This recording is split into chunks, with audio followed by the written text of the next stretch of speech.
depression, anxiety, and emotion regulation. Today, we'll be talking a little about how emotions play an effective role in communication, how they impact the way we communicate, and we'll also see what are the different ways in which we can work on our emotional intelligence to make our communication a little more effective for ourselves in our personal and professional lives. Joining me today here is Mello as the co host. Mello, would you like to introduce yourself? Yes, good morning everyone and welcome back to another workshop.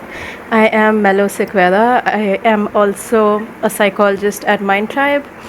I specialize in a few areas such as relationship issues, anxiety, overthinking, and depression. I'm looking forward to interacting with you all.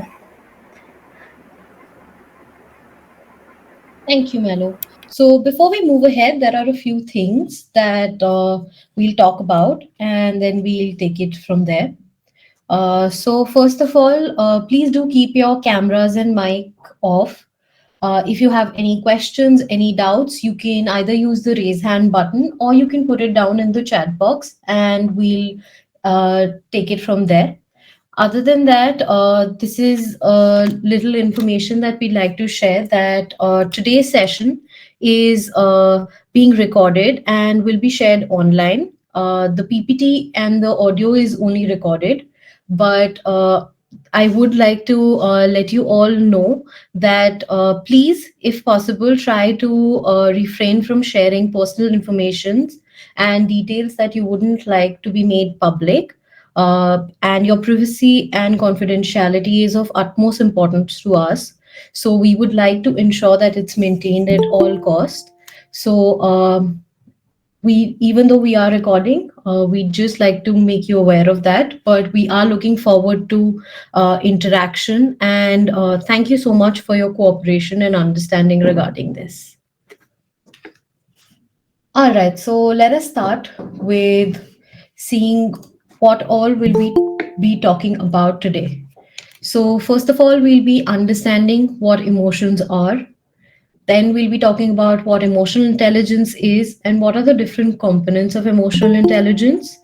Before moving on with understanding a little about communication styles and nonverbal communication. And then we'll be taking up understanding how emotional intelligence and communication work for us in our personal and professional lives. So before we start, would anyone, you can use the emoji button provided by Google Meets, or you can use the chat box and share an emoji to show what you are feeling right now, or to introduce yourself using those emojis.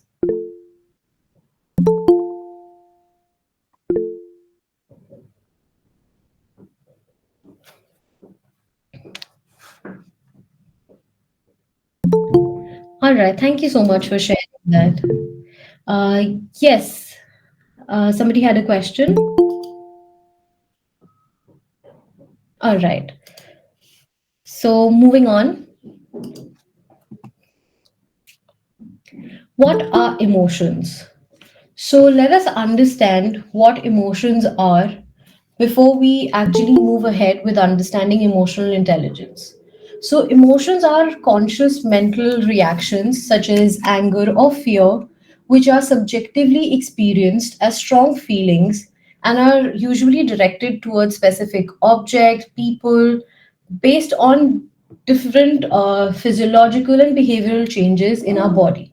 What this simply means is that emotions are strong, subjective feelings, and they're often specific when it comes to the changes in our body and how we are experiencing them.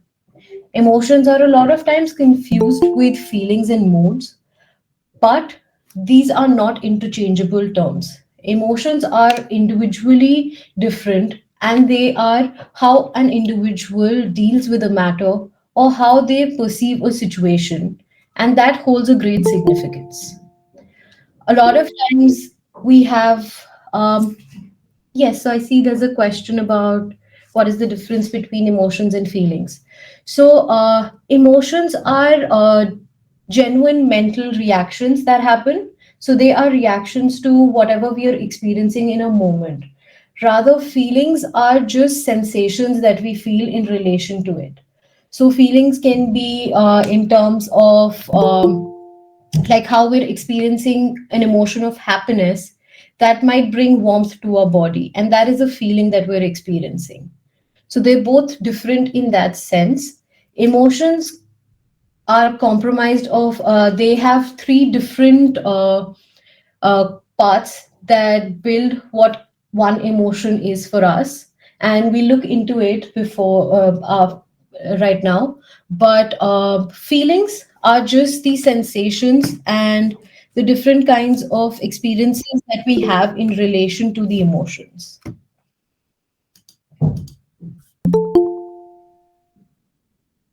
So, both human emotions and feelings are important because they make us human in the most basic sense.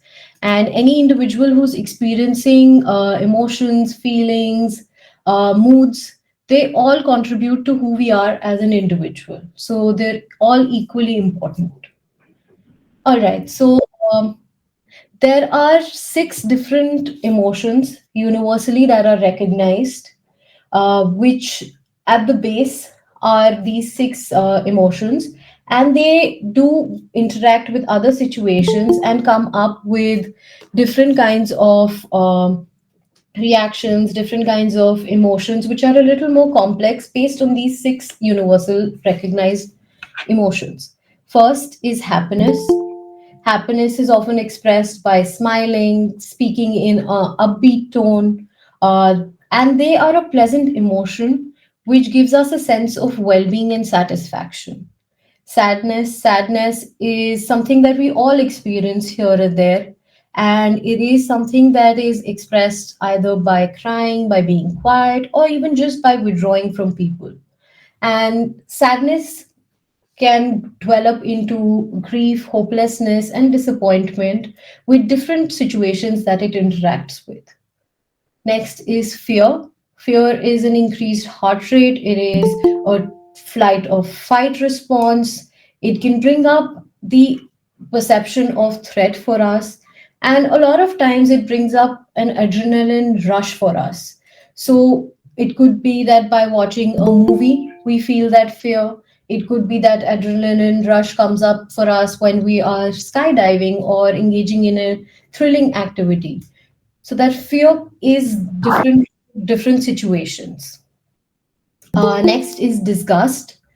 Disgust can be triggered by a physical experience based on seeing, smelling, based on it could be on poor hygiene, it could be based on rotting food smell, uh, and disgust mostly occurs when we are in a situation where this physical or this existence of situations around us might bring us some sense of not being comfortable in that situation. So it can be in relation to things, or it can be in relation to situations where, for example, somebody might find another person doing something which is immoral, and that disgust feeling might come up for them.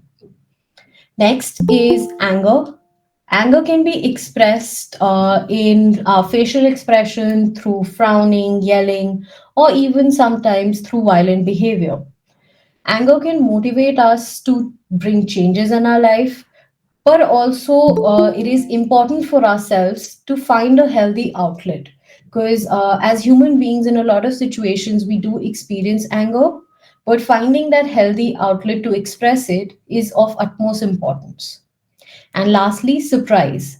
Surprise can be pleasant or unpleasant, and it could be shown in a way of excitement, it can be shown in a way of our mouth being open or grasping when you see a surprise situation. It can be a fear situation where you're surprised and a flight or fright response comes up for you. And all these different situations bring up complex emotions for us with the different situations that we come across. So, now before we move ahead, Would anyone like to share what emotions do they feel the most comfortable expressing and why? It could be any emotion that you feel is comfortable for you, that is something that you do in most of the situations. Love and gratitude, yes, definitely. That is a very, in a way, very calming response, that emotion that comes up for us. Kindness. Yes, yes. I'm sorry to hear, Kay, that there is that numbness.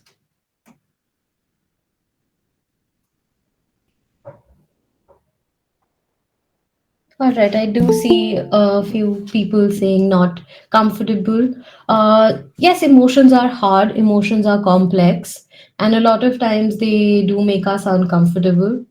And hopefully, with the workshop today, we're able to find that comfort space with our emotions a lot better. All right, thank you so much for sharing. So now we'll move on with seeing the three components that incorporate and build emotions for us. First is subjective experience, second is physiological response, and lastly, behavioral response. Now, emotions, as mentioned earlier, are of different six bases, but they bring up different complex emotions in relation to the subjective experience, in relation to the physiological responses and behavioral responses that an individual goes through. So, if we look at subjective experience, all emotions begin with a subjective experience. We can call it the stimulus. And while the basic emotions are expressed by all individuals, regardless of the culture or upbringing, these subjective experiences can bring a lot of different perspectives for that individual in the emotion that they are experiencing. Subjective experiences can range from something as simple as seeing a color or something as major as losing a loved one or even somebody getting married. All these different situations might bring up different emotions for different people. Now, no matter how intense the experience is, it does bring up any emotion for us in that moment. And for every single individual, the emotions may be different. How they perceive a color might be different based on their subjective experience with that color. Rather than for one person, the color yellow can bring happiness, but for somebody, it can remind them of a loved one that they've lost and bring sadness. So the subjective experience influences how we react and how we show those emotions in a moment. Next is physiological responses. So we all know that how it feels to have a heart beating fast with fear. And that is a physiological response that our nervous system brings on when we're experiencing an emotion. So the nervous system controls our involuntary responses, which regulates our fight or flight response. And these physiological responses are likely how emotions are invoked in a moment and how we survive as human beings. So, a lot of times when we are perceiving other people's facial expressions and they give a sense of an emotion that they are experiencing, we can understand and respond accordingly. So, those physiological responses also help us in experiencing emotions. For example, imagine suddenly encountering a snake. The heart races, there is palm sweating, you feel the fear running through your body. And these bodily reactions will control whether you will fight in the situation or you would run away from that situation. So if somebody from away sees your widened eyes, your tense expression, they know that they're scared, and that's when they can come in to help you with that situation. And that is how your physiological responses helped you show emotion, and that helped you in that situation. um,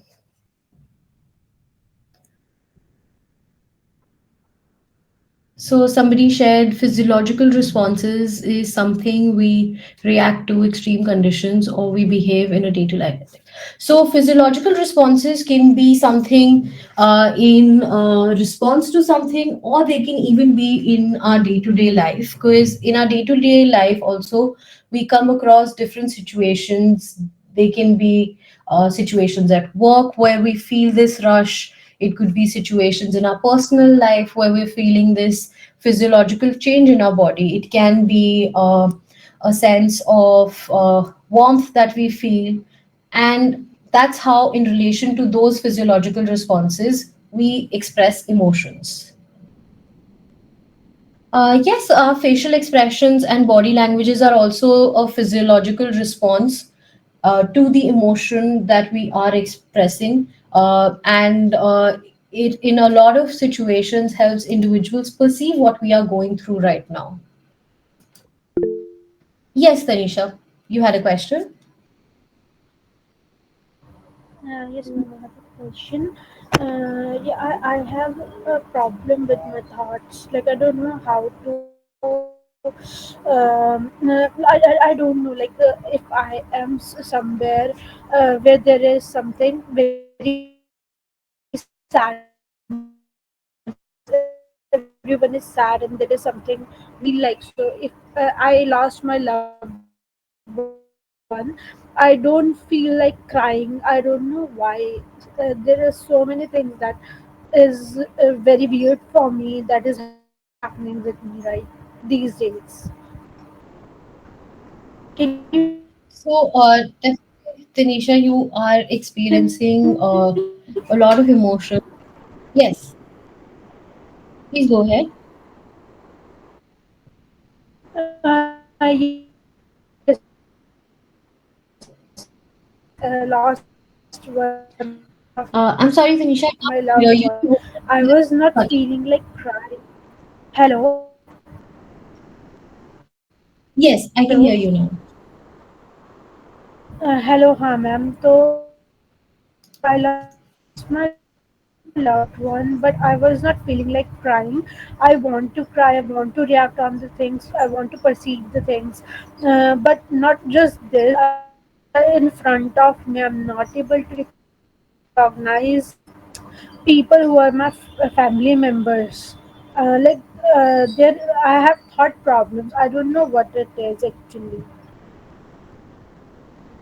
I can't feel emotions at the right time.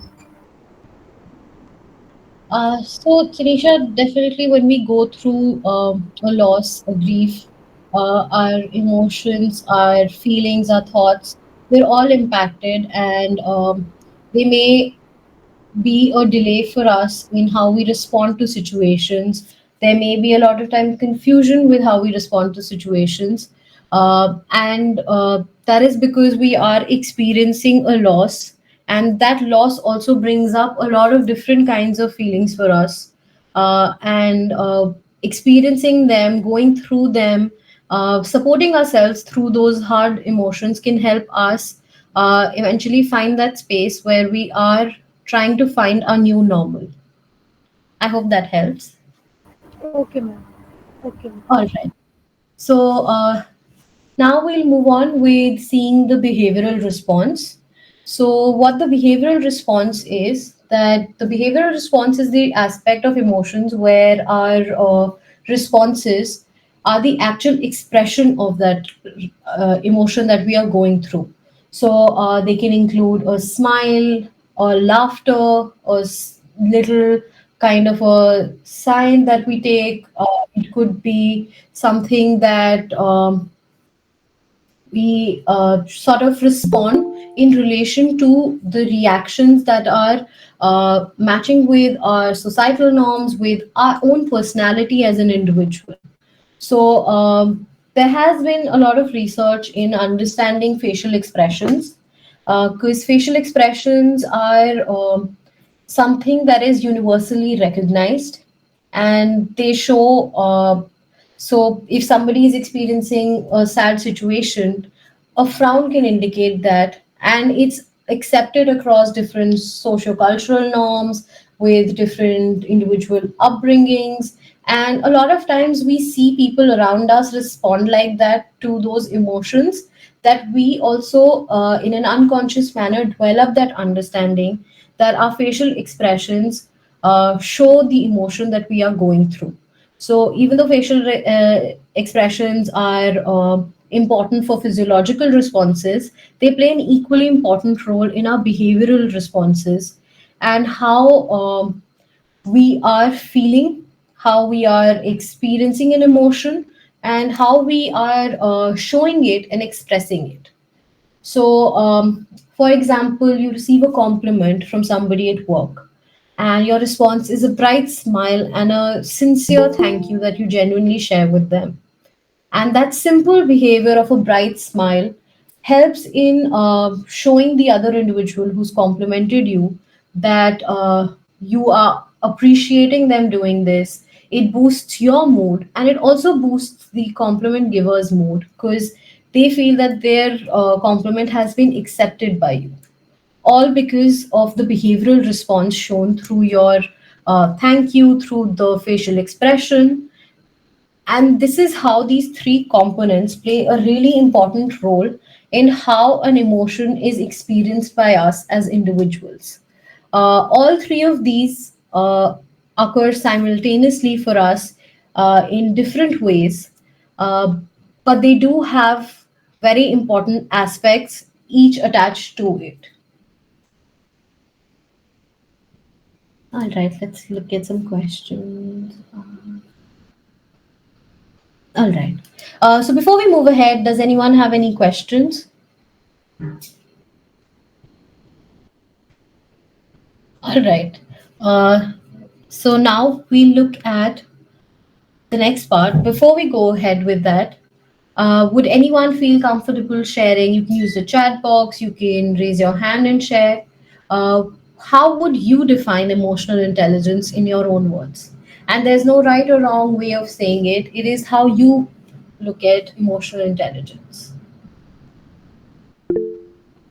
Yes, please go ahead, Angeline. Yeah, so emotional intelligence is all about understanding their own emotions and also understanding others' emotions. Yes, yes. Thank you for sharing that. Uh,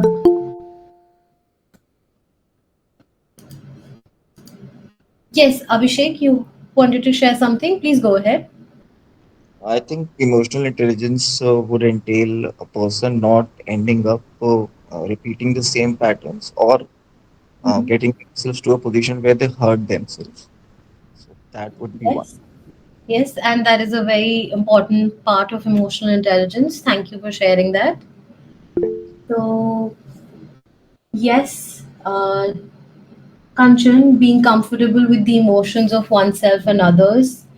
Prachi shares how you manage or respond to emotions and feelings. Yes, having enough space to process, identifying what kind of emotions we feel.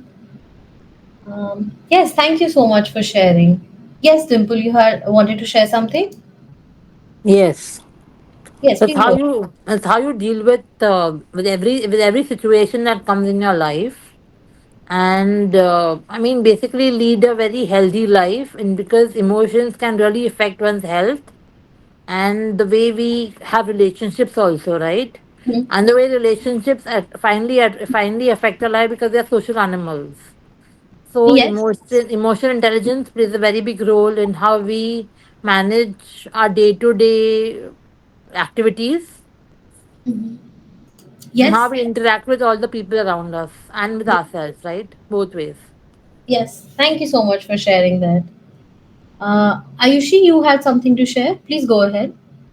Yes, I think emotional intelligence is being consciously aware about subconscious emotions of everyone around you and yourself, and being able to use your emotions wisely. Like if there is some extreme situation, like any issue occurs, then instead of panicking, you are aware about your emotions, that I panic at such situations, and you wisely calm yourself down and practically and wisely handle the situation.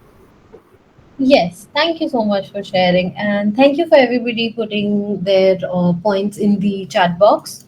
All right, so let us look at what emotional intelligence is. So, emotional intelligence, I think a lot of you asked about emotional intelligence and EQ. So, emotional intelligence and EQ, which is emotional quotient, are both the same thing. And emotional intelligence is the ability to perceive, interpret, demonstrate, control, evaluate, and use emotions to communicate with and relate to others effectively and constructively. So, what this is in simple terms, it is recognizing, understanding, and managing our own emotions, and recognizing and understanding and influencing the emotions of others. So, it is how we view our emotions in relation to other people and the situations, and how we regulate and manage them.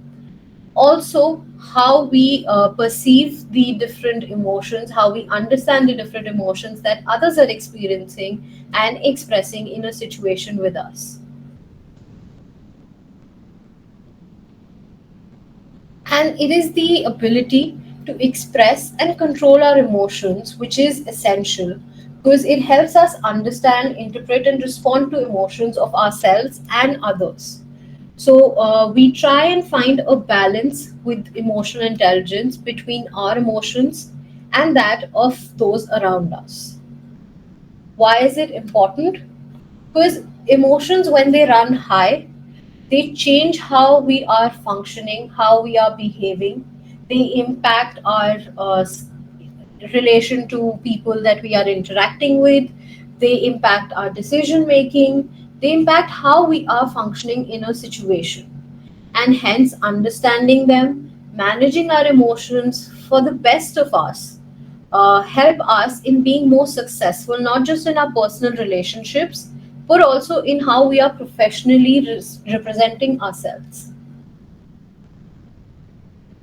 So, we look at five different components of emotional intelligence.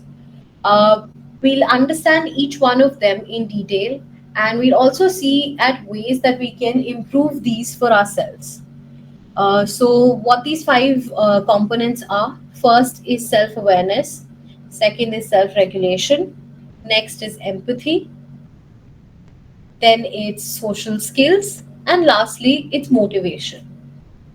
So, we'll try and understand each of these components.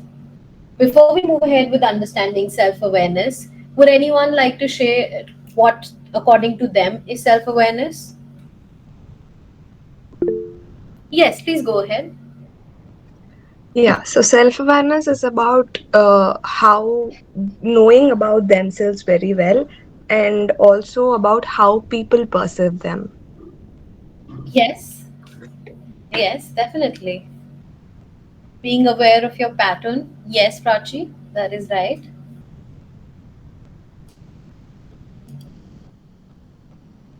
All right, let us now try and understand self awareness. So, self awareness refers to the capacity to acknowledge and comprehend one's own emotions, which are an essential aspect of emotional intelligence. Now, how we are recognizing our emotions, how we are understanding its impact on our actions, our moods, our feelings in different situations in relation to ourselves and others is self awareness. Individuals with self-awareness exhibit strong sense of humor, confidence in their own capabilities, and understanding how they perceive themselves. Developing self-awareness is a constant identification process that goes on in terms of how we are viewing our emotion that we are experiencing. It is a monitoring of our emotions. It is distinguishing between different emotional responses that we show in relation to them, and also understanding the connection between our emotions and our behaviors. Because the way we are experiencing and perceiving a situation and responding to it with our emotions influences how we behave in a situation. So, being self aware is acknowledging all these aspects. It is being aware of our strengths, our weaknesses, and being confident in those. And also having an interaction with other individuals with that understanding. Now, let us see how we can improve self awareness. So, to do that, the first step that we can try is of asking for constructive feedback, requesting inputs from colleagues, from family around, from people around you, be it friends, be it family, be it a senior, a colleague that you work with, can help us in understanding what we are struggling with in the moment, like communication problems, problem solving problems, and can help us gain an insight into the blind sides that we have about ourselves, and we can work on improving those to help ourselves get that confidence, to help ourselves present us a lot better in different situations. I think somebody also mentioned in the chat about journaling. Yes, keeping a journal regularly, noting down our thoughts, feelings, our experiences, noticing our patterns, identifying our triggers, can help us gain a clarity into how we value different situations, how we respond to them, and how we would like to actually respond to those situations. So, logging our feelings, yes, they can help us understand what emotion we are going through. And is this something that we feel is supporting us, is working for us in a situation or not? And we can develop the awareness of how we would like to use it, make it better for us in the different interactions that we have. Next is learning a new skill. Learning new skills and continuously engaging in learning can help us get an understanding of what our interests are, what our personal goals are for development, what our professional goals are. So it could be that we learn a new hobby of painting and we realize that that is something that helps us feel calm. And now we're more self-aware of things that can help us in times when we are feeling distressed, in times when we are not feeling happy, or we're just feeling numb, and we can use this hobby for us to get that warmth, to get that calmness for us.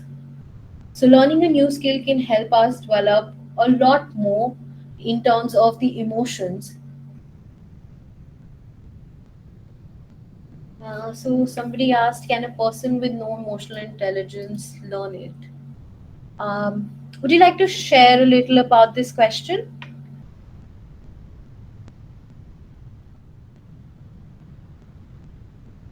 You can put it in the chat also.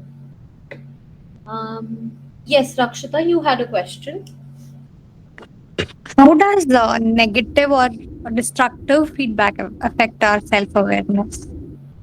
So a lot of times when we do get negative feedback, or we might not be getting the constructive feedback that we're looking for, um, even though in the moment it does impact us by us not feeling good about it, us not wanting to be in that situation, bringing up different feelings for us. If we are on a path of self-awareness, uh, those negative situations can also help us, because a lot of times, like I said, there might be blind spots for us that we don't recognize, and people who are as a third person seeing us behave in different situations, respond in different situations, can highlight those points for us. So even though we may not But be ready to understand them, we can still get an understanding of it in terms of that somebody said negative, something negative about us. uh, we do see whether that is something that we feel about ourselves or not, and we can get a self-awareness that that is not who I am. They might have got a different perception of it, so it can get us still more aware of what we are or what we aren't. I hope that helps answer the question. yeah, you did answer most of it. I mean, it gets difficult when it's a bad conflict with a very close ones. Like as you grow older and people do change,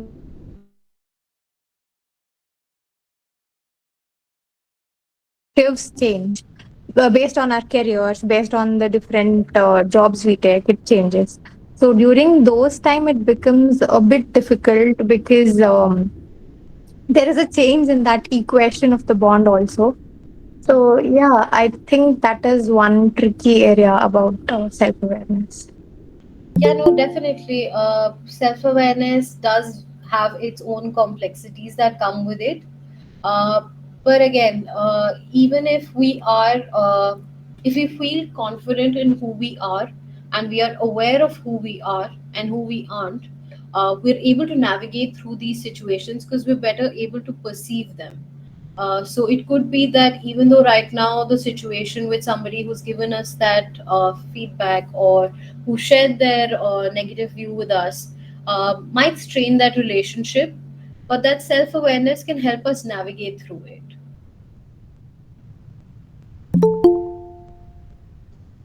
All right, so Shadab, you had a question. Please go ahead.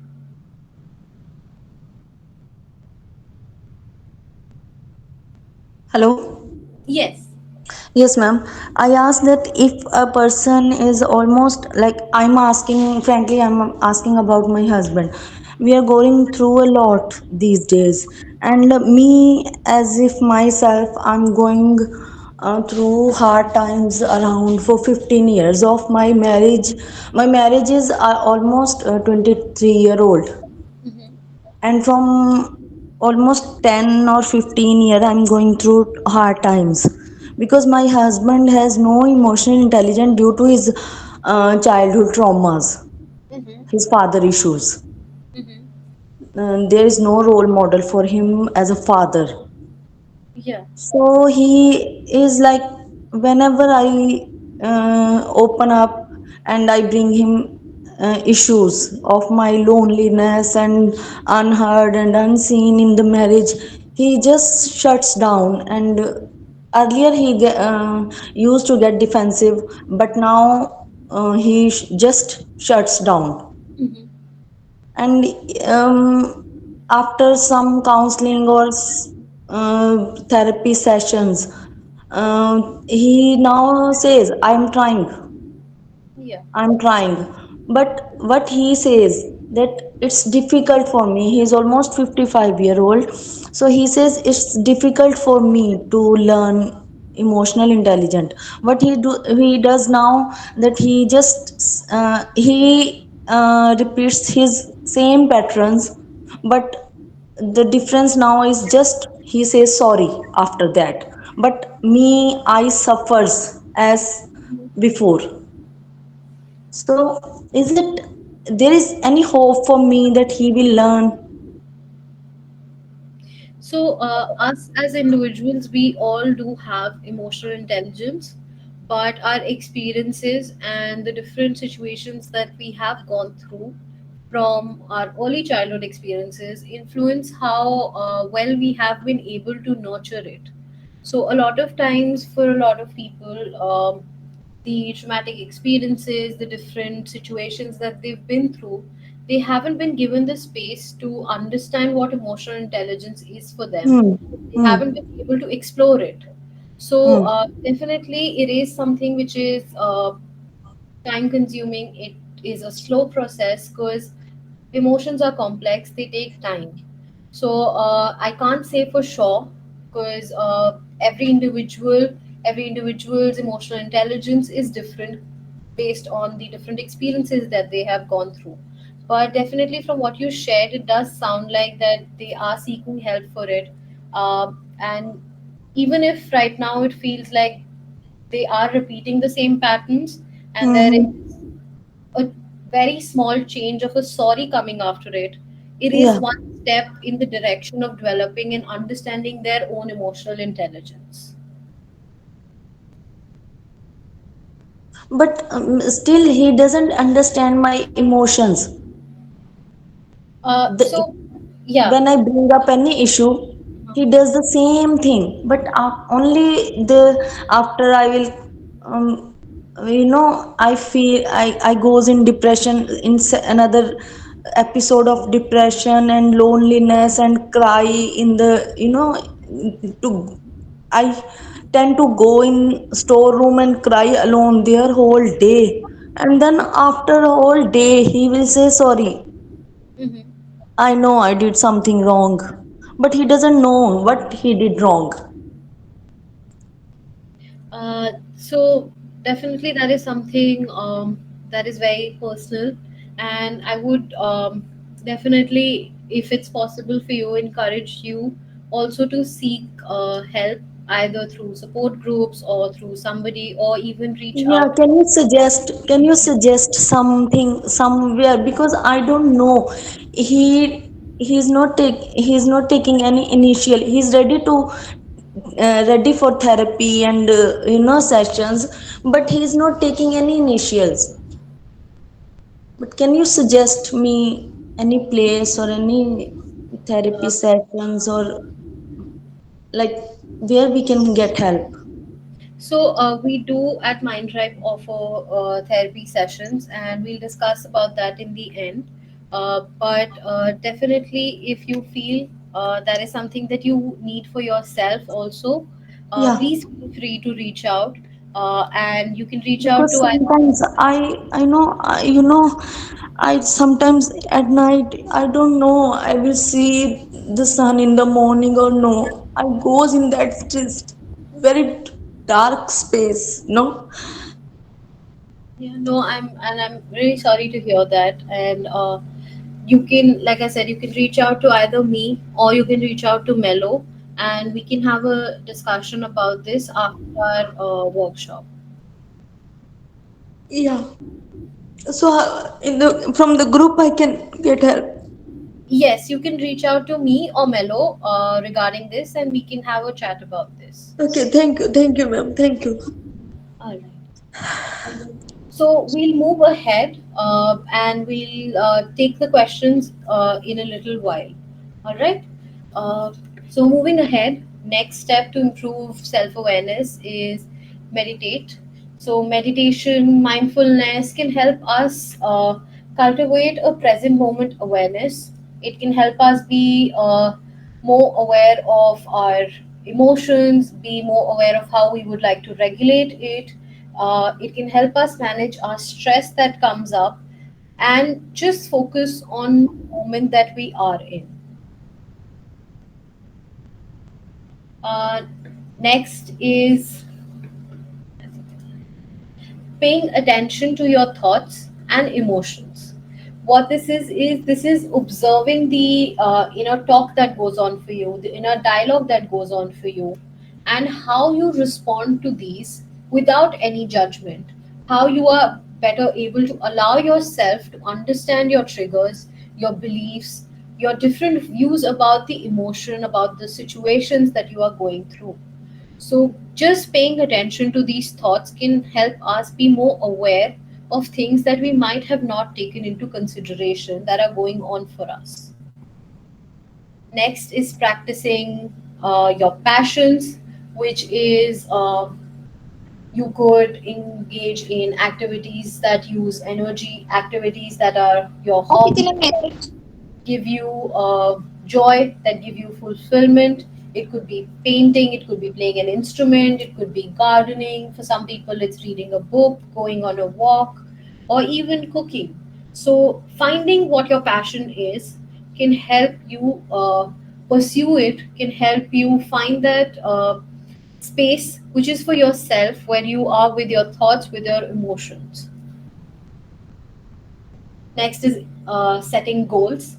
Setting goals can help us establish our views, can help us see what aspires us, see what can help us develop personally. It could be goals related to our profession, it could be goals related to our health, it could be any goals that can help us. It could be for somebody a goal that they set for the day. So, all of these can help us in understanding and being more aware of what are the different emotions going on for us. Next is using positive talk. So, the way we think about us, the way we talk to ourselves, impacts how we are perceiving ourselves. So, replacing our critical thoughts with affirming thoughts, with assuring thoughts, that it could be that in the moment I am not feeling happy, but I do know I can support myself through it. And that can change how we are feeling confident in a situation, how our self esteem is in that moment.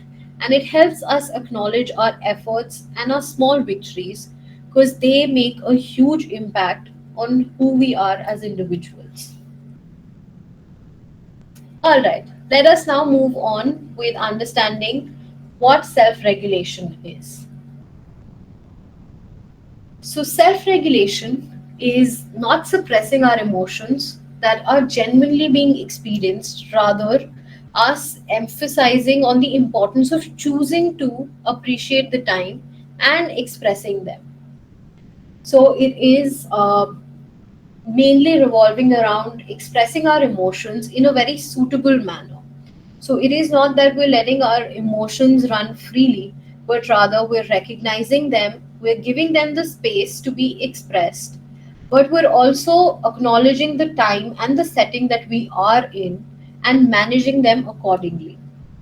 So, individuals with self regulation, uh, they typically demonstrate an excellence in handling conflict, in different kinds of de escalating tense situations, in handling challenging circumstances, because they are very well aware of what their emotions are and how they would like to express them.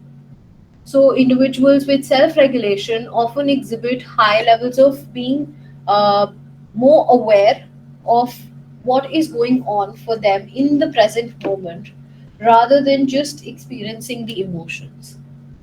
So, they carefully consider the impact of their emotions on not just themselves but also on the other people in the situation, and they take accountability for their actions.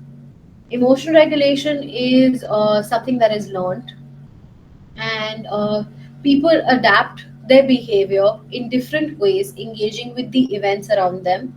So they may notice an increase in their own emotional response.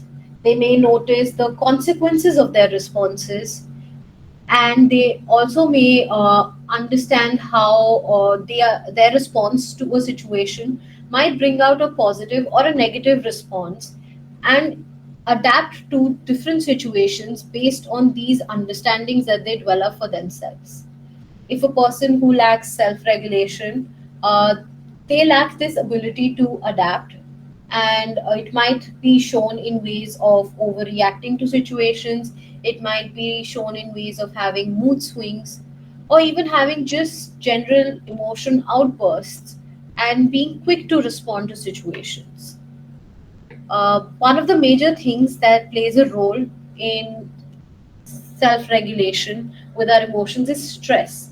When we're faced with stressful situations, a lot of times it could be something related to disappointing grades, it could be related to feeling overwhelmed by work that we are receiving, the feedback that we're receiving from it, and it might bring complex, overwhelming feelings leading to unhealthy coping strategies. So it could be binge eating, it could be excessive drinking, it could be withdrawing from people around us, withdrawing from work. And all these stressors contribute to how we are regulating our emotions in the moment. So somebody with high self-regulation can recognize these situations for themselves, how they're responding, how their emotions are being perceived by others, how they are impacting them, and they can develop for themselves the understanding of how they would like to regulate these emotions. So, for some individuals, self harm might be a way, might be an answer in stressful situations. So, finding when that unhealthy cycle is being repeated for you and working towards a healthy cycle can help us find regulation for ourselves. The cycle of emotional dysregulation can actively bring up a lot of different things for us. Whereas, like I said, it could be self harm, it could be substance abuse, it could be anything. But reaching out And seeking support from friends, people around, could be an alternative, could be our way of self regulating and slowly understanding how we would like to manage our emotions. So it could be different things that bring up the stress for us in a situation, and how we respond to it can help us understand whether we are emotionally regulated or not. And that awareness can help us develop our emotional intelligence. So, how can we improve self regulation? So, to enhance self regulation and manage our thoughts and emotions, we can be mindful of our thoughts and feelings. So, using journaling, or just as simple as noticing the experience that we are going through when we react to a situation impulsively, can help us get that understanding of what we are going through in the moment. So it could be that feeling that frustration during a challenging task, and taking a moment to acknowledge that, yeah, I am feeling that frustration. How do I want to deal with it can help us find that self regulation rather than acknowledging it and immediately going into that feeling. Next is building the stress tolerance skills. So, what this involves is developing techniques to cope with distressing situations without them letting be overwhelming for us. So, it might be that in a moment we are feeling some emotion which is overwhelming us, and we choose to breathe in for a few moments and see how it can help us calm in that situation, and understand that this could be a way in which we would like to regulate and understand how our emotions are being expressed. Next is finding ways to manage difficult emotions. So, looking at challenges as opportunities, looking at how we would like to reframe the setbacks, how we would like to take these challenges, these difficult emotions, and rather learn from them and look at it in a positive way. Understanding that these challenges, these negative feelings, these difficult feelings are just a learning process for us, can help us self regulate a lot better. Practicing communication skills. So, the way we communicate can help us assert our ability to our selves, can assert it to people that we are effectively communicating with, and also maintain our boundaries and the boundaries set by others. So, it might be involving statements like, that I would like to understand better for myself what you mean. Or could you please share a little more about it so that I can get a better understanding? So, showing from a perspective that you would like to understand their perspective and give them that space, give them that space to maintain their emotions and their boundaries in that situation, along with you maintaining your boundaries, can help us communicate in an effective way. Then is recognizing that you have a choice in how you respond. So, understanding that you do control the reactions to external events and the stimulus that you are experiencing, the emotion that you are experiencing, you have a control over them. Recognizing this can help you to choose and align how your values are, what are your goals, and how you would rather effectively express them in that situation. Next is working on accepting your emotions. So, self compassion, being not judgmental, accepting your emotions is a very important step, because we are not critically analyzing our emotions all the time. We are giving them the space, even if they are challenging, uncomfortable, and we are expressing them. We are not denying them, we're not suppressing them, and not letting them build up with judgment. So it could be that we feel like in any situation sadness, anxiety, without judging it, without judging ourselves for it. We are being compassionate to ourselves in saying, I am experiencing this. How would I like to express it? Can help us build that self regulation. All right, let us now look at what empathy is. So, empathy is an essential aspect of emotional intelligence. It refers to the capacity to comprehend others' emotions and perspectives. So, in emotional intelligence, in the first two aspects, we understood how our emotions play a role. Empathy is that one space where we are being considerate, we are taking into our understanding what others' emotions are, what are their perspectives, and we are giving that an equal space. Having empathy can enable us understand different dynamics that are going on around us, different social interactions that we engage in, or even recognize the diversity in cultures, in social surroundings, and in different communities. And this can help us navigate a lot better with the interactions that we are having in our daily lives. So people with high empathy have a understanding relationship with power dynamics.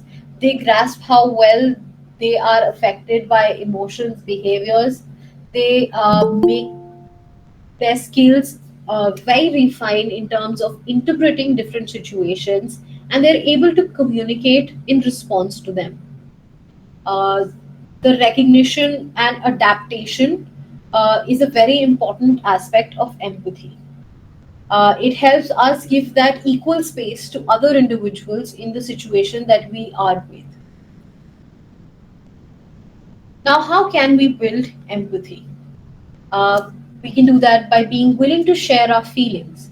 They might be hard, they might make us feel vulnerable, but openly expressing our emotions can help others also recognize that how important it is and create that space for them to do the same. So, for example, you are sharing your experience of overcoming a challenge where you might have felt vulnerable, you might have felt weak, but you were able to overcome it. And hearing that can help someone else feel understood, feel supported, that others also go through that same situation and they have come out it, so can I. Next is engaging in cause such as a community project. So it could be that reaching out to different social atmospheres, like working in an NGO, volunteering for any shelters, volunteering for any initiatives that are going on around us in our community, and finding that space where we are able to give to our society, we're able to support people right now who may not be able to support themselves. Next is listening to other people. That is a very important aspect. Listening to others without any judgment, without any interpretation of what they are saying, can let them express their emotions fully and also help us provide that space to them and feel that satisfaction in being able to do that. So, giving our full attention, maybe just being that shoulder support for them, can help us develop meaningful connections. Next is practicing love kind meditation. What this is dedicating time to practice focus on cultivating compassion and empathy for ourselves and others. Because the more we are able to develop this kindness towards ourselves, the more we are able to replicate that in social surroundings for other people, because we have experienced it. So it could be that you spend time with yourself with positive talk. You spend time with yourselves writing things that you are grateful for, writing your strengths, and knowing that you are able to express them freely with other people also, because you are kind to yourself. Next is talking to new people. Engaging in conversations with other people can help us develop a diverse understanding of different backgrounds, of different perspectives, of different understandings with which people view the world. And that can help us build a better understanding of how we are viewing the world and how we would like to broaden that to our current understanding, and expressing that with the empathy that we are feeling towards others. Trying to imagine yourself in someone else's place, putting yourself in other people's shoes is a common phrase that a lot of times is used. So it could be that if a friend shares their struggles with you, you imagine how you would deal with that situation, and giving them that empathetic support based on that understanding that you develop can help us comfort them a lot more, help us provide them that space where they can develop that understanding for themselves. Now we move on to the second last aspect, which is social skills. So, what are social skills? Social skills are understanding emotions that goes beyond recognizing them just to ourselves and others. It is about using this understanding effectively in the daily interactions that we have, in making these a skilled way in which we are interacting, in which we are managing our emotions, in which we are regulating them, showing that empathy. So social skills involves all the other aspects of emotional intelligence and how we are using them in our daily interactions. So it is the ability to maybe understand what are the different aspects that others have that might have developed their emotional intelligence. So active listening, having effective communication can help us understand their perspectives, respect them in the relationships that we are building with them. And that can help us understand ourselves a lot better in terms of the society that we are in. Like I said, it is using skills like active listening, effective communication, and persuasion to help build meaningful relationships and enhance our understanding of others and ourselves. Now, social skills and assertiveness are two very important aspects, because assertive communication is a way through which we can show and express these social skills. Assertive communication is a method of expressing thoughts, emotions, and any requirements that are coming in terms of the boundaries, the rights of us and others. So, an example that is written here is, I appreciate your perspective, but I have a different opinion.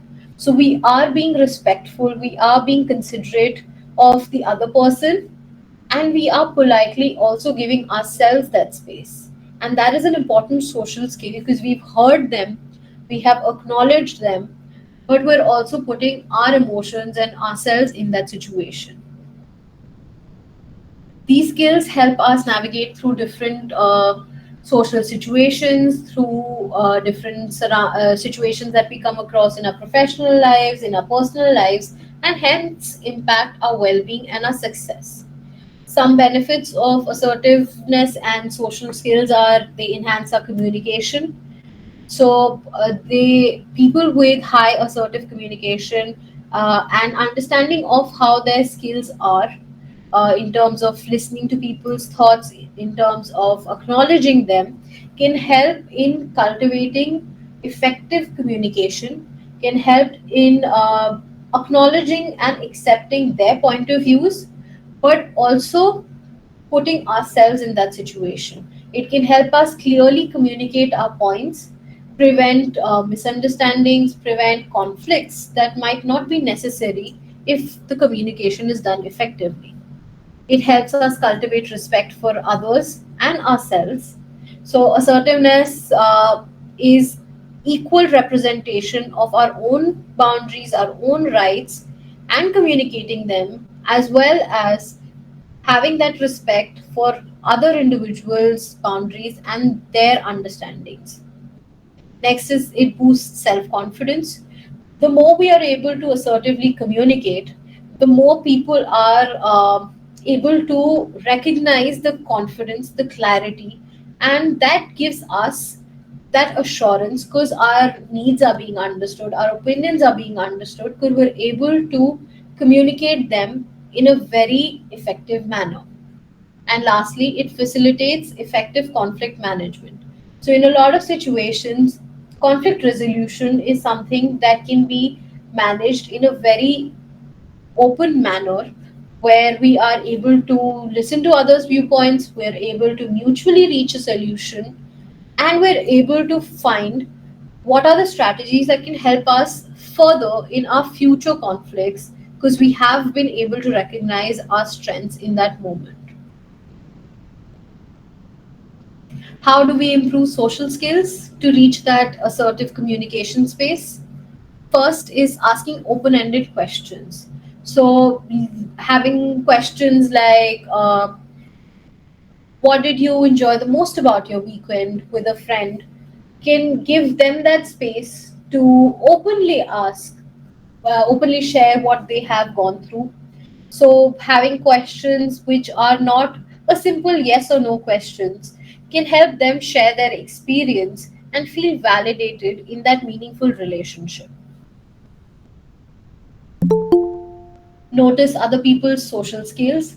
So, observing how they interact with people, what are the different social cues that they use, different social behaviors that they do in situations, can help us develop an understanding of how we would like to learn those, or maybe we would like to understand that is this something that we do for ourselves? Is this something that we do in different social situations that we are encountered with? So, learning through other people is a very important tool, which is a very big learning that we can gain. Practicing good eye contact. This establishes confidence, this establishes rapport with people. Having good eye contact with someone while you're talking to them can give them a feeling that you are attentive, you are present in the moment. And in a lot of cultures, it is appreciated when you look at them in the eye while having a conversation because they are aware that you are listening to them, you are not distracted, and it just builds that relationship a lot stronger, be it professionally or personally. Recognizing and practicing your own social skills. So, how you actively engage in social interactions, what are the ways in which you communicate in social situations, what are your skills by recognizing yourself in social commitments that you might have with friends, in networking events with your work, how you are interacting with people in these situations, how comfortable, uncomfortable, or confident you are, can help you develop and practice your own set of social skills. Next is practicing active listening.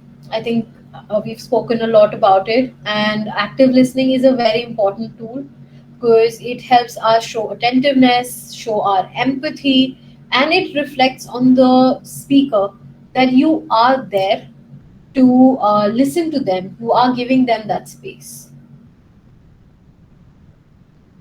Watching your body language, being mindful of the non-verbal cues, your facial expressions can help in significantly express how you are feeling in the moment and also help you perceive the impact that you're having in that social situation. So maintaining an inviting body language, like while you are having a conversation with somebody, not crossing your arms, can create a space where you are open to having a conversation with them. All right, before we move ahead with the last part, can I get a thumbs up or a thumbs down if what are you feeling right now?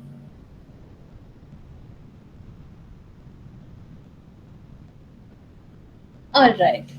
So let us now look at the last aspect, which is motivation. So, motivation in emotional intelligence is very important. Our inner motivation, which is our intrinsic motivation, rather helps us find that space for ourselves where we are not looking for external validation, but we're able to motivate ourselves to work harder. People with emotional intelligence are able to find that internal motivation rather than people who are working on or who have lower emotional intelligence because they are dependent on factors around them, with people, with recognition, with different types of external factors rather than their own traits. Individuals with this trait, generally they refer to working on things or goals for themselves rather than having that focus on what it will get for them in the outer world. So they engage in activities that are driven purely by their own motivation, by their own active persuasion of those goals, those commitments. And individuals who are highly motivated in this, um, they have a very strong sense of accomplishment, and they continuously look for in different interactions, different situations where they can improve on this. So, how do we improve communication? How do we improve motivation? So, firstly, it is striving to minimize resilience on reliance on external incentives. So, what this basically means is we are looking for that strength in ourselves. We are not focusing on personal growth based on other factors around us. It could be a reward, it could be a promotion, but rather we're doing it for achieving our own goals. We are doing it for enhancing our relationships, our skills. Next is taking time to acknowledge and celebrate our little achievements. Like I said, recognizing our achievements, our efforts, no matter how small, have a huge impact on our motivation. They help us recognize how closer we are moving day by day with those little efforts to our personal goals. And celebrating them can help us reassure ourselves that we are moving towards that achievement. Emphasizing the importance of establishing attainable incremental objects. So, what this is, breaking down our larger goals into smaller ones. So, instead of setting a goal that I will run for 20 kilometers, we are rather saying, I would run for 1 kilometer every day this week, and then altering that goal every week with the stamina that we are building. So we are not in general taking a bigger goal, but we're rather breaking it down into smaller, manageable parts without it letting being overwhelming or even causing a burden on our motivation. So we're giving it that space, we are breaking it down, taking it slowly, and achieving that motivation for ourselves. Next is incorporating challenges and maintaining engagement. So, keeping high motivation is something that can be affected by how we are engaging in challenging situations. So, a lot of times, having new projects come up, a lot of times committing to activities that we feel are a little challenging for us. Uh, it could be as simple as not having sugar for a week. That is a challenge for us, but we are incorporating that into our daily lives, and we're able to recognize that achievement when we are able to do it, and that helps us motivate. Cultivate intrinsic motivation by setting meaningful goals. So, goals that resonate with our values, uh, that we are genuinely passionate about, can help us foster intrinsic motivation, which is our internal motivation. So, if you're passionate about the environment, setting a goal that you would plant a tree every birthday can help you find that intrinsic motivation. Next is collaborate with a peer or a colleague to give you enhanced motivational accountability. What this is this mutual accountability is when somebody around you, a colleague, a friend, a family member who you know has similar values to you, who might have similar goals to you, and teaming up with them, partnering up with them can give you both have that accountability for that mutual goal. So it could be that you and your friend are workout buddies, you go to the gym together, and that helps you find that motivation. All right. So, what do you think are you most comfortable with? Initiating conversations or responding to others? You can use the chat box, you can unmute and share. Kanchan says both. Anybody else? Initiating, responding. All right. The reason why I ask this is because it helps us understand and recognize the next part that we're talking about, which is our communication styles. Our communication styles are manners in which we convey our thoughts, how we react to others' thoughts, and how our daily exchanges are going on with our social surroundings. These might incorporate our tone, this might incorporate the language that we use, the non-verbal cues that we use. The manner in which we are approaching a communication is our communication style. It is a mix of our personality, it is a mix of our cultural backgrounds, our acquired habits, the way in which we have perceived situations for ourselves and reacted to it. All of these incorporate in forming our communication styles. So we look at four different communication styles. Firstly, it is passive communication style. What it is often like a way where people are perceived as not communicating out of the fear of speaking up. What this does is it creates a space where there are misunderstandings because you're not putting forward your own opinions, your own point of views. So saying words like saying sentences like sure, I guess that works, even though you have a different opinion about it, but you have that fear of being judged, that fear of not being accepted in that situation, and different aspects. That communication is shown through agreeableness, it's shown through being apologetic in a way that saying I'm sorry I took up too much of your time. So all of these build and form passive communication. Here people are indirect, so they may not engage in expressing their needs and opinions. They might avoid having conversations, they might avoid being in situations where such conversations happen.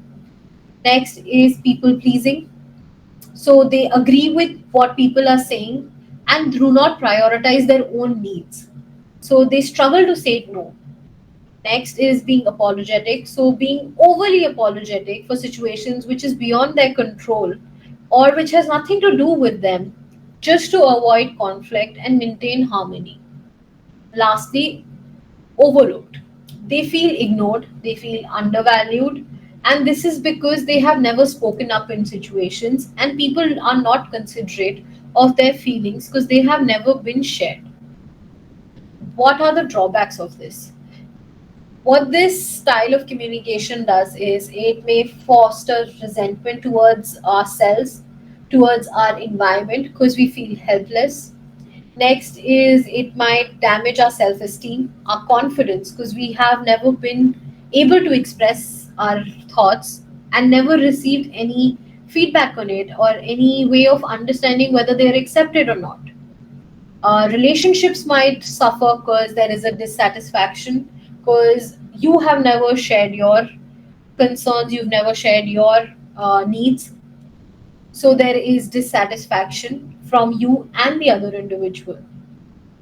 And even though it in the moment avoids conflict, in the long run, it causes a very huge impact on our personal development and how we build healthy relationships. Next way of communicating is aggressive communication. Aggressive communication is often driven by anger and judgment, and it creates a hostile environment. Individuals that engage in aggressive communication, they dominate conversations. They control how the conversation is going. They overshadow others, and they express their thoughts without consideration of whether what they are sharing is being delivered, whether it's being received, what the other people are feeling. So it could be in terms of a situation like this.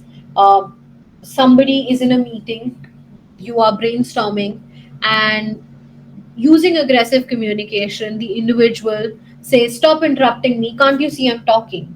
And in that sense, there is a environment where nobody wants to work with them as a team because others' opinions are not taken into consideration.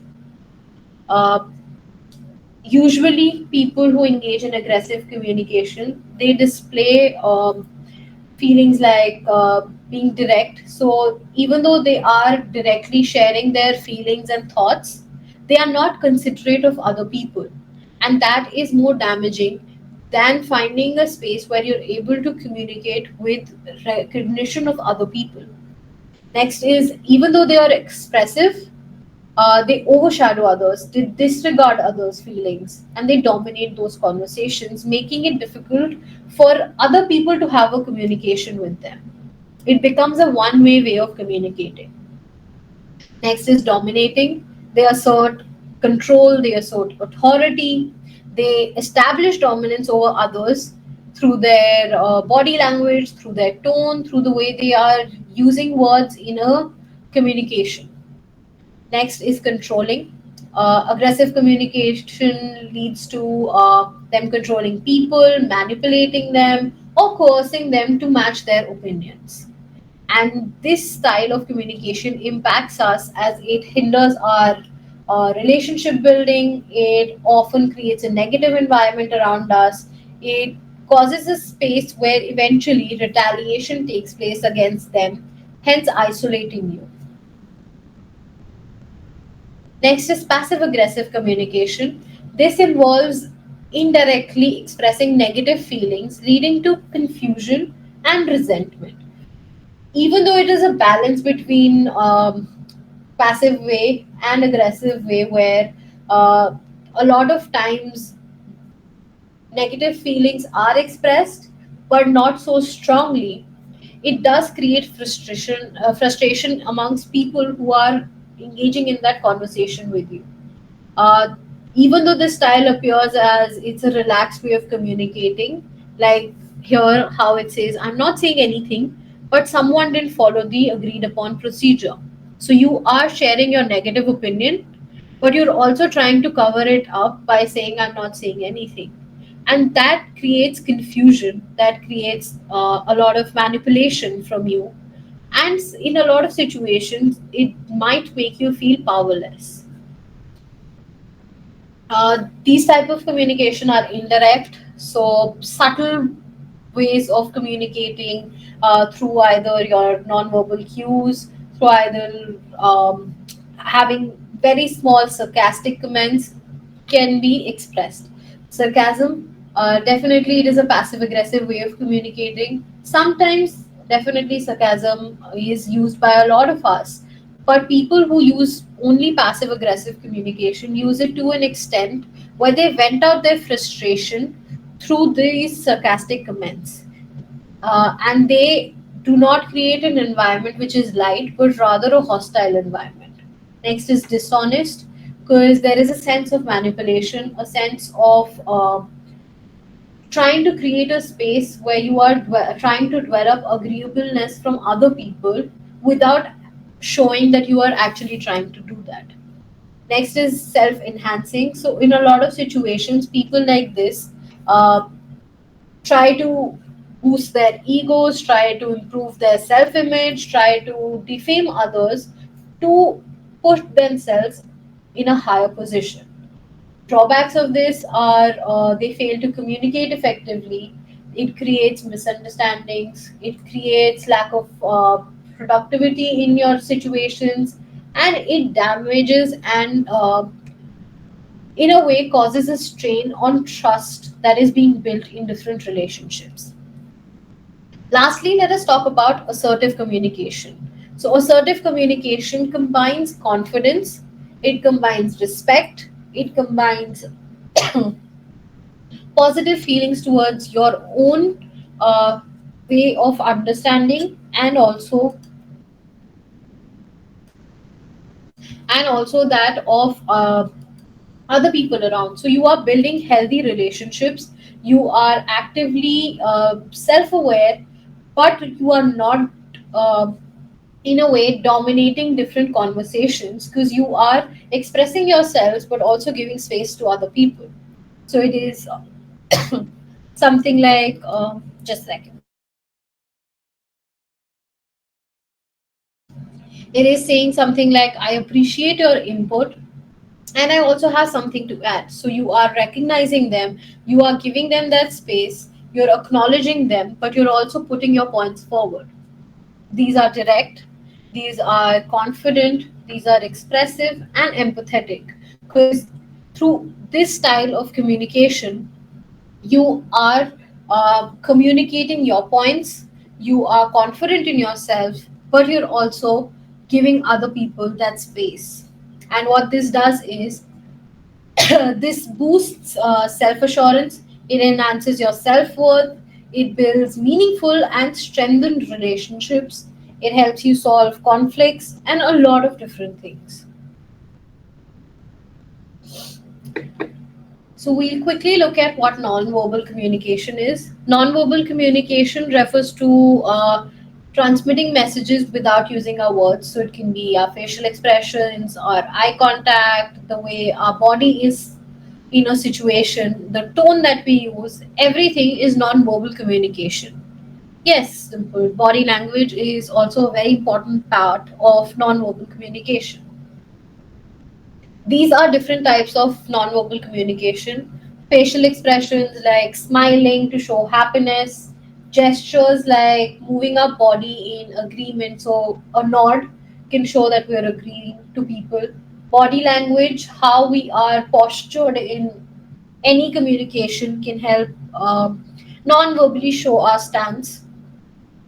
Personal space, which is we are respecting other people, uh, we are giving ourselves that space and also other people, with how we are confident in that relationship, how we are comfortable in that relationship, how close or how away we are from people can help show that. Eye gaze, eye contact can help us show attentiveness. Haptics are basically the touch. So, hugging someone or with the strength with which we shake our hands helps express our confidence in ourselves. Appearance is the clothing, the grooming, the social aspects of where we come from, how we represent ourselves. Uh, Artifacts, they are basically objects or images that we might use in social interactions.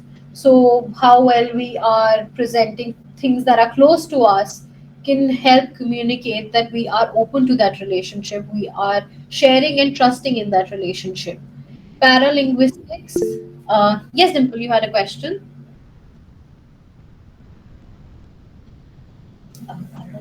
Paralinguistics are elements like tone, pitch, volume, and they influence how well our message is being communicated. Facial expression, I think we've discussed all of these. All right. So, what is the importance of nonverbal communication? Nonverbal cues help communicate our level of care, truthfulness, attentiveness during any interaction that we have with people. It can be through listening, it can be through eye contact, facial expressions, and it just helps genuinely show we are present in that situation. The consistency between, yes, Abhishek, you had a question. So my question is,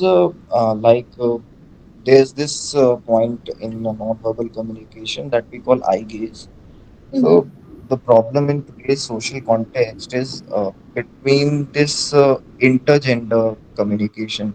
Mm-hmm. Like I see this has come like like an epidemic where males are really conscious in that, like they know the 6 second rule, right? Right. So some they confuse gaze with ogling at someone. Uh-huh. So and even that happens with me. So it creates a sense of social anxiety. Uh-huh. So like if a person is interested in someone else's way of clothing, just because he's interested in that person's profession, the person this person who is looking might get conscious that, oh my god, there's still a communication barrier. The other person might not perceive me the way that it is, and it sometimes is just very confusing. Yeah, no, definitely. With eye gaze, it does get confusing because everybody's subjective understanding of it, their social understanding of it, their the norms, the community and cultural norms, they influence how eye gaze is interpreted by them. So a lot of times, in a lot of situations, your intent of maintaining an eye gaze might be something very positive. It might be something to learn from, it might be showing your attentiveness, but other people may perceive it as something else. And in that situation, recognizing their nonverbal cues can help us in understanding whether our eye gazing is being interpreted in a wrong way or not. And that can help us understand that in a lot of situations, we cannot generalize using eye gaze as a method of showing that we are attentive or we are learning or we are not, like, in a way oogling at them. We are just genuinely curious or we are interested to know more. Okay, so there's this sense of confusion or that inner conflict. When we see that the other person is not responding, we somehow uh, think that maybe there's some deficiency in ourselves, and we end up arguing with ourselves and doubting our own intentions. So this like self sabotage and this self this is it feels like some sense of if I should say it, like we are we have become our biggest enemy, because although our intentions were pure, and it has happened, and it is becoming a big problem for me now, and especially when a few people who don't understand me, and those who have become my inner circle, when they say things like that my intentions were not right, they're just projecting their own morality on me.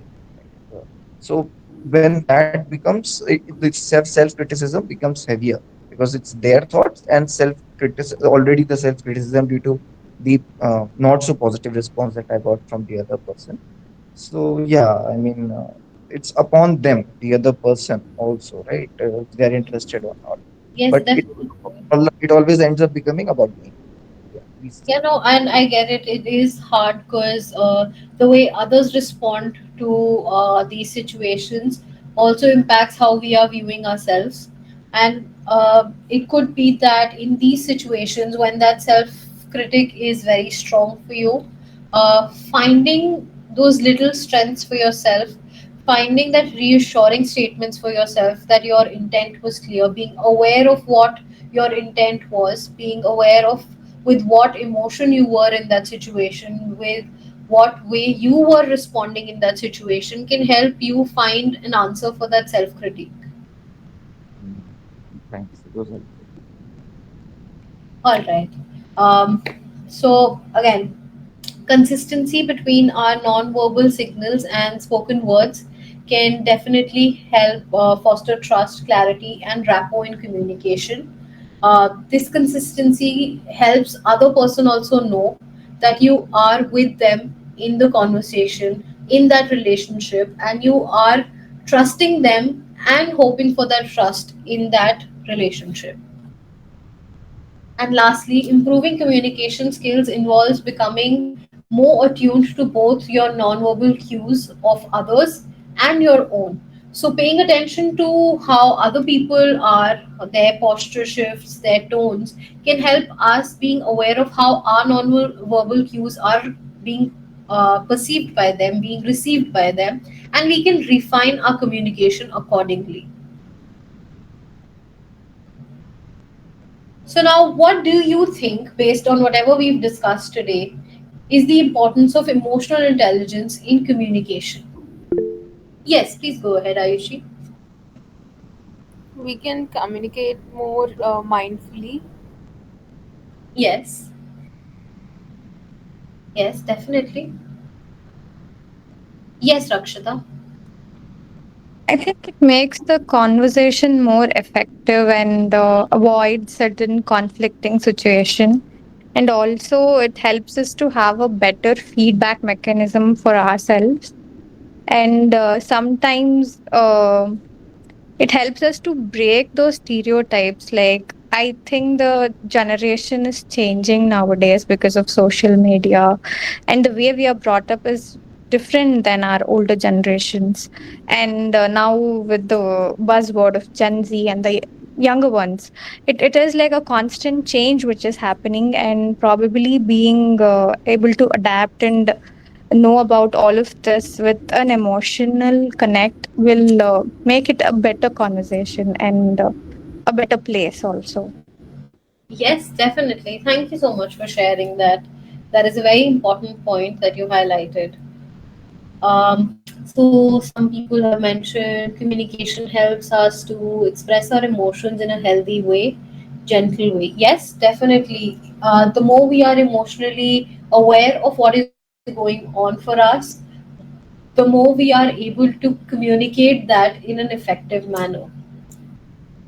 So we look at how emotional intelligence and our personal life interplay together in terms of the communication. So it helps us better our relationships.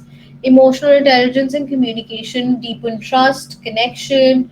It helps us express ourselves, give ourselves that space, but also give the other individual that space, building that trust and improving our relationships.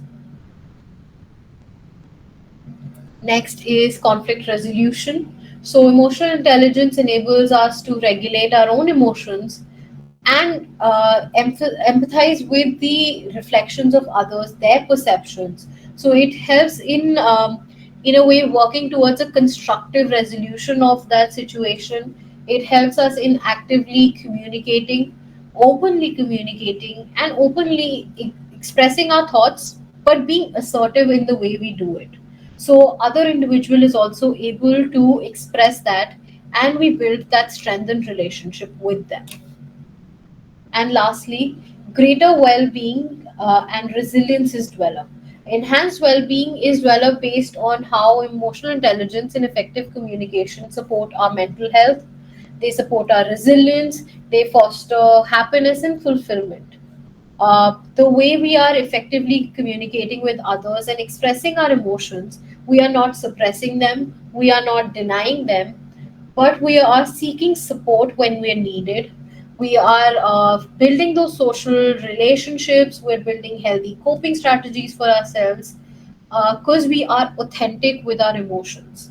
And that impacts how well balanced our emotional well being is, how well balanced our mental health is, and how resilient we are in our personal lives.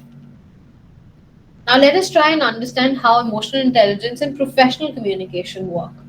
Firstly, strong leadership is expressed, and these skills are clearly expressed with high emotional intelligence. It helps us in showing empathy by understanding our team. It helps us motivate ourselves. It helps us motivate our team. It helps us in effectively managing conflicts, resolving situations, and in turn, develop a positive work environment. All of these help us in expressing our views, our visions, our values, but also giving space for constructive feedback, for receiving that constructive feedback, and engaging whatever relationship we have with our team, with our peers, with our seniors, because we are able to take that initiative without it being in any way dominant, because we are taking everybody along with us. Next is better teamwork. So, improve team dynamics and collaboration, empathy, interpersonal relationships. All of these enhance the trust, the problem solving among the team, leading to better performance. They can help us in finding that space where we are able to express, we're able to receive, we're able to be professionals, create that trust, and deliver our exceptional performance that we have always looked for, and also find that satisfaction in what we are doing as a team.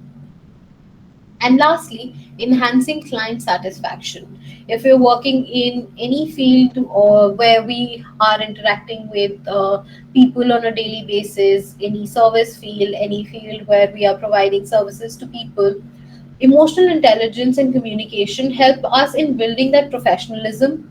They help us in communicating that professionalism where we are understanding our clients' needs. We are giving them that space where they build that trust on us because we are listening to them. We are navigating the situation with them rather than for them. And we're also giving them that space where we are managing the expectations that they have from the relationship that you are developing. And this can help us create that satisfaction in them and even lead to a long term relationship with them. So now we move on to the final parts of our workshop today, uh, which is talking about how to improve emotional intelligence in effective communication. So we do that with these basic few steps, which is being self-aware, active listening, be socially aware, be authentic to ourselves, being optimistic, and refining our social skills. How do we do that? So for self-awareness can be done through mindfulness. It can be taking a moment without judgment. You don't need to do an exercise, but rather just bring yourself to that present moment and acknowledging your thoughts, your feelings, your emotions, your physical sensations without any judgment. So you are being mindful of your thoughts, which can help us develop an understanding of ourselves, be more aware of our reactions. Next is naming our emotions. It can be as simple as just saying, I am not feeling happy, I'm feeling sad. Instead of saying, this situation is bad, we are naming the emotion that we are going through. We are being specific and we are naming that out loud that I am experiencing this emotion. Next is avoiding aggressive language. Being careful of the language that we use when emotions run high is very crucial. Avoiding aggressive language, avoiding aggressive body language can help in de escalating situations, express our feelings, and assertively be respectful towards others in whatever communication we are having with respect to our awareness of our emotions. Lastly, using I statements. So instead of expressing, you are not doing this right, you are not making me feel better, just simply saying that I am feeling frustrated because this is happening. I am feeling that we can work on this in this way. What do you think about it? So we are using I statements and expressing our opinions, but we're also making space for other individuals to put their point forward. Next is active listening. So paying attention to others, clarifying what they are expressing, having questions to show that you are actively present there, maintaining eye contact, keeping a nod, and always being there in that present moment with them can help communication build deeper relationships and even effectively express what we are going through. So for softer language, definitely it is about understanding. It could be that you write down statements about different situations and you see how that statement is making you feel. And then noticing that if it's making you feel bad or making you feel questioning other person, then maybe there is an alternate way of presenting it, and always in a more assertive kind of way. It is always about seeing how you are balancing your opinions, your point of views, with giving other people that open space. So like I shared that statement that I don't think this is working because we have it could be in any sense that I don't think this is working because we haven't followed proper procedure. What do you think about it? So you are putting your opinions, but you're also giving them the space to put their opinions out there. and that just creates a mutual space for both of you to work through that situation.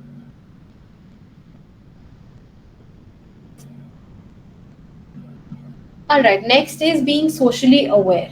So, being socially aware can be shown through, can be built through curiosity. So, if there is a different culture, if there is a different individual from a different understanding or different perspective, being curious about it, asking questions, showing genuine interest can help show our empathy, help show our genuineness to learn about them. Next is getting to know others.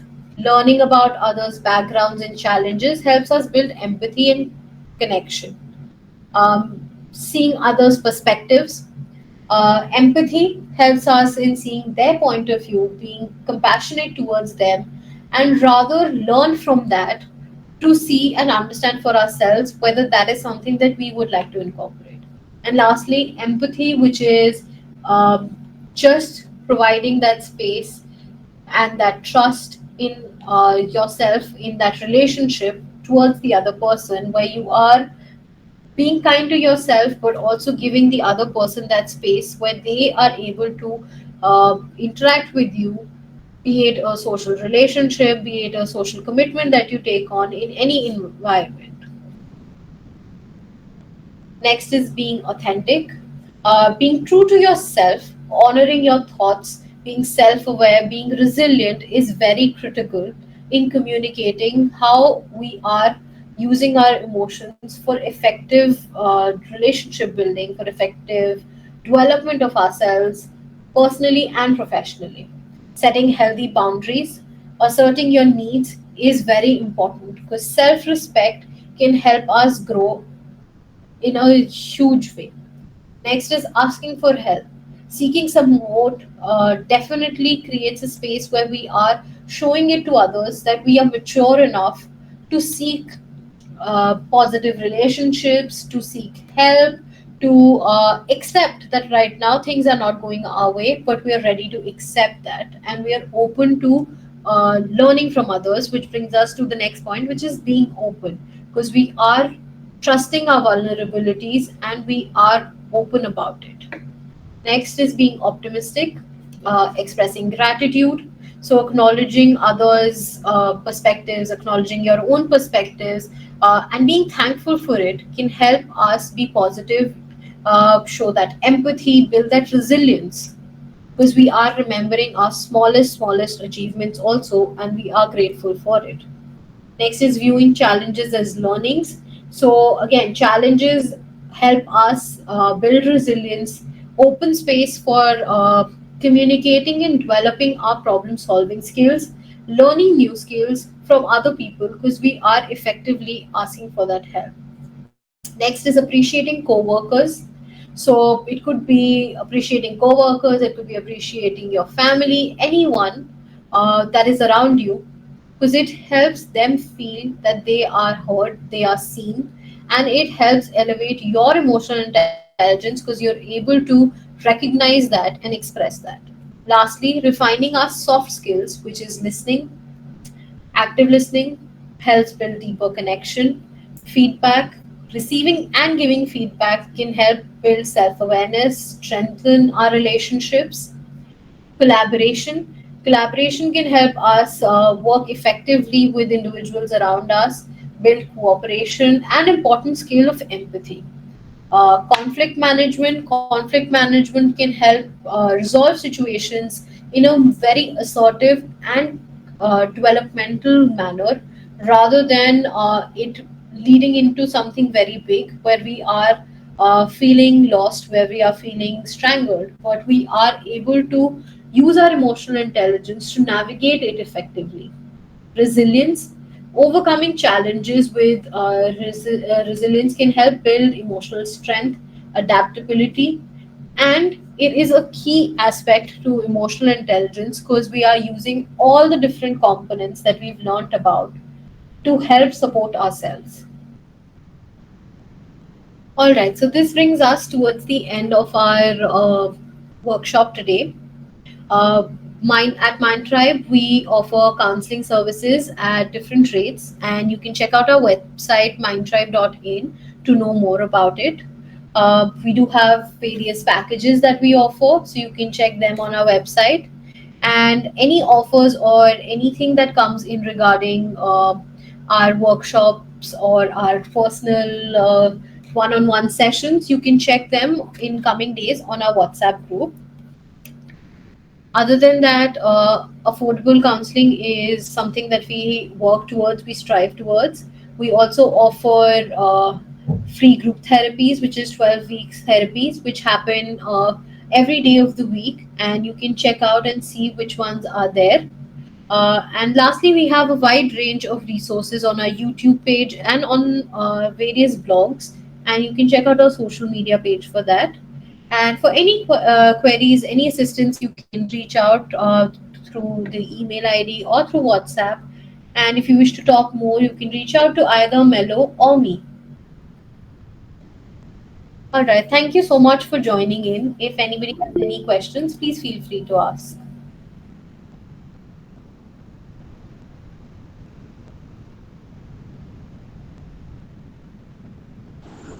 Hello, ma'am. Yes, please go ahead. Just I want to know your education. Actually, I am also psychology student from BA. Means I am in now BA. Hello. Yes. So I want to ask what is your education and your very nice describes all the things and concepts. So thank you for that. So I have my master's degree from Bangalore University, which is in UK, in counseling psychology. Thank you so much, ma'am. All right. Thank you so much. Thank you for joining in. Uh, Ayushi, you shared about can you do a workshop to move on from past and traumas? So we do have a lot of different workshops coming up. You can definitely check out our page, but we will definitely take this into consideration and see if there is something we can develop. Thank you for that. Yes, Rakshita, you had something to say? Yeah, can emotional manipulation lead to a very critical way of seeing our emotional intelligence or the way we perceive our own emotions? Yes, definitely that does impact how we are viewing ourselves because with manipulation by somebody else, it brings up questions about our own capabilities. But if we are committed to working on our emotional intelligence, we work with our self awareness, and the more we are aware of our positives, negatives, our strengths, our weaknesses, the more we are confident in ourselves. And that self talk changes for us, even if we are being manipulated emotionally by somebody, because we're able to find that space where we are confident to ourselves and we are able to express that to other people. And that manipulation that happens, we're able to fight that off.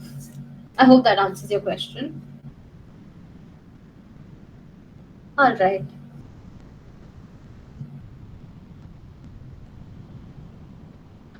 Thank you so much for all your suggestions on topics. We'll definitely take them into consideration. Zizi, this topic was only for today.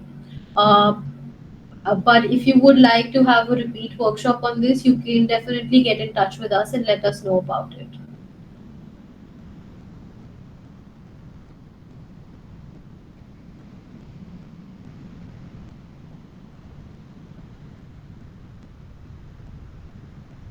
So definitely, growing up in an aggressive and abusive language environment can influence us, um, and they impact how we are in a situation, how we develop our communication skills. Uh, but again, it is all about understanding how. So it could be that you reflect upon how that aggressive communication has made you feel, and you try and find alternatives for it. It could be you ask that, this statement which is very aggressive and it hurt me, how would I like to present it without it hurting me? So it is seeing from a perspective of how you would like to hear that language, how you would like to hear those statements being said, and trying to build your own set of language based on that. I hope this answers your question.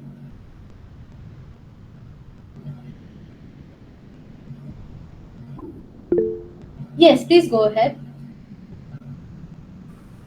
Ma'am, my question is sometimes I have found certain male friends of mine just telling that they aren't comfortable with someone venting to them. They are just not comfortable with listening to someone cry. They cannot bear someone crying in front of them. They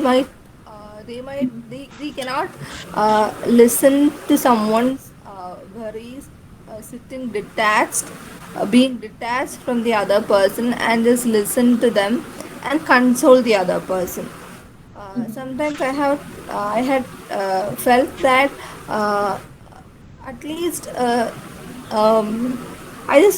have felt that most of the men in our society, they aren't comfortable with uh, someone venting their emotion, someone crying. They cannot stand that.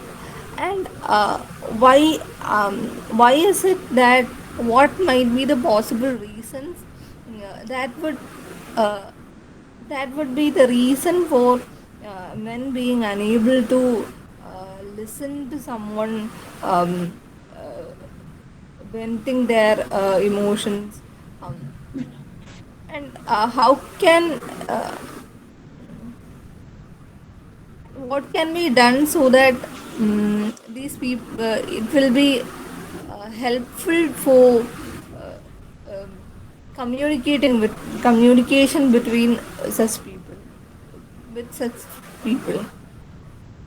So a lot of times, it happens that for people, the emotions that they are uncomfortable with for themselves to express, hearing it from other people can also trigger it for them. And in those situations, they lack that sense of knowing how they would respond to it. So they try and avoid that situation, or they aggressively show it as if they don't want to have that situation around them. So a lot of time it comes from how they are dealing with their emotions, and how it could be that unknowingly your emotions are triggering it to them.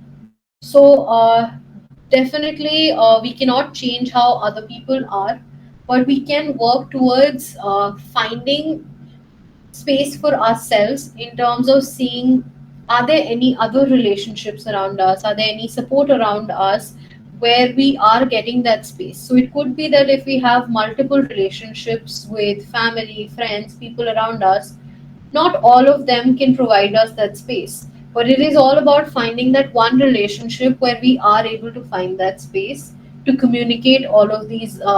It could be just venting, it could be just crying and sharing your emotions with them. And a lot of times it is that unfortunately we're not able to find that with people around us.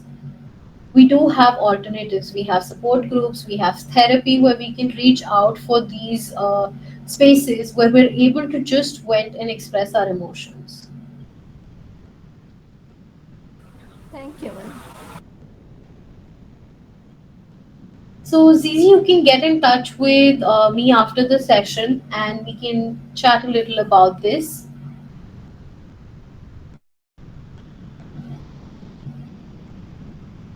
Sure, definitely we'll take it into consideration about expanding a little on this topic. Thank you for sharing that.